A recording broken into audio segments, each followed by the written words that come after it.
are you today? Okay. Today, I just kind of want to talk about relationships and the interpersonal model. All of the relationships you have in your life cause a lot of feelings.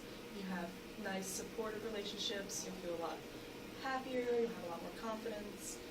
And at the same time, if you have a lot of negative relationships in your life, a lot of conflictive ones, you'll feel a lot of hurt emotions, a lot of anger, a lot of sadness. Even in therapy, there's a relationship here, and hopefully you'll learn some skills here today that you can apply to the other relationships in your life and help improve them.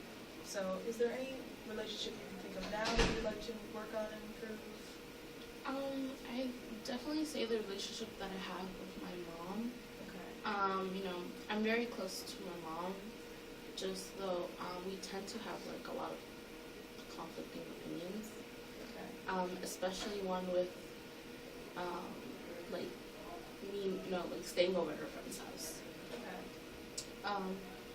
Basically, a couple of days ago, I stayed over at a friend's house, and then the next day she got really mad at me. She was like, it's bad that you stayed over at your friend's house, this and that. And I'm like, Mom, you've met this person, known this person for years, they're not going to do anything bad, so don't worry about it. But it's just, because she was raised in a different culture than I, it's just like our opinions tend to conflict a lot. Okay, so when your mom is always worrying about you at her friend's place or doubting what you're doing, how does that make you feel? I feel frustrated just because, I have constantly have to tell her, we're not doing anything bad, we just rented a movie, we went to Giant, bought some ice cream, cookies, whatever, that's all we're doing, not doing drugs, we're not drinking, just hang out with a friend. Yeah. Does it make you feel like she doesn't trust you maybe, or? I do definitely feel that. I feel like, she doesn't trust me as much, but also just because, I said, she was raised in a different culture, she's, from El Salvador, and over there it's not, it's basically, looked down on if you go hang out at a friend's house. Okay. As opposed to here in the United States, everybody does it, there's nothing wrong with it, but, yeah. Okay, that does sound very frustrating to constantly be reassuring her, nothing's wrong, everything's fine. Is that pretty much the main argument that you both have, is when you go into a friend's, or the clashes of cultures, I should say?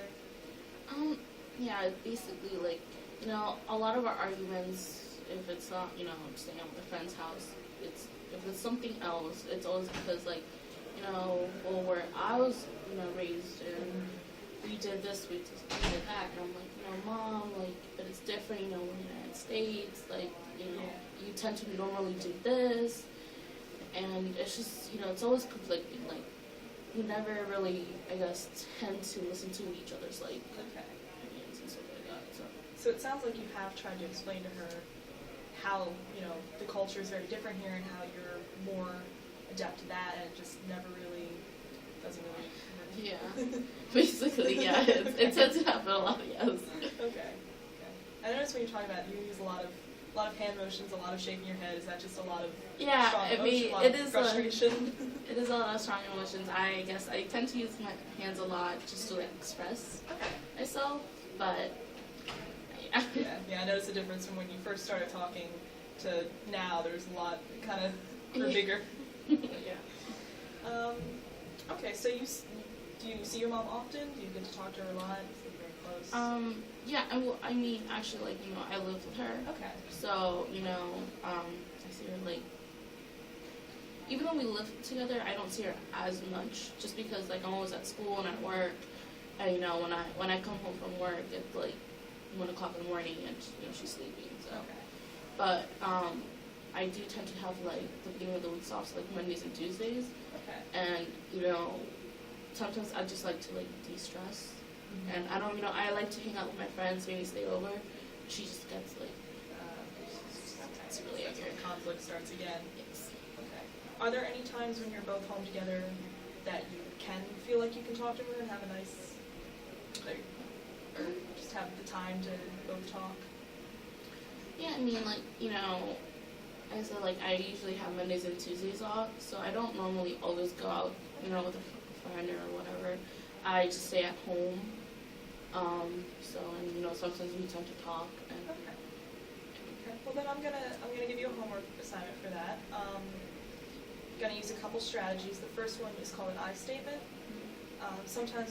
Usually when we argue, we tend to use a lot of you statements, like, you made me feel like this, or you did this, and it basically makes the other person feel like the blame is being pushed onto them. And instead, with an I statement, you can say things more along the lines of, I feel this way when this happens, or this is how I think of this, and it kind of brings the blame back off the other person. Another technique is summarizing, and when your mom starts to talk, you can listen to what she says and then summarize it all back to her so she knows that you were listening and you understood, and you can ask her to do the same thing for you, and if she doesn't, you can be like, hey, Mom, I did this for you, can you please reassure me that you're listening to my ideas and my issue? Does that sound like it would be possible? Yeah. Okay. And then one more is perspective thinking, which is basically you would put yourself into her side of the story and be like, okay, well, she is, this is new to her, this type of culture, living like this, and she feels like, it should be back how she was raised. And just kind of think of it from her point of view, and maybe that would help a little bit. Does that all sound okay? Sounds really good. Okay, well then, go ahead and try that, and then we'll talk about it again next week. Okay. All right.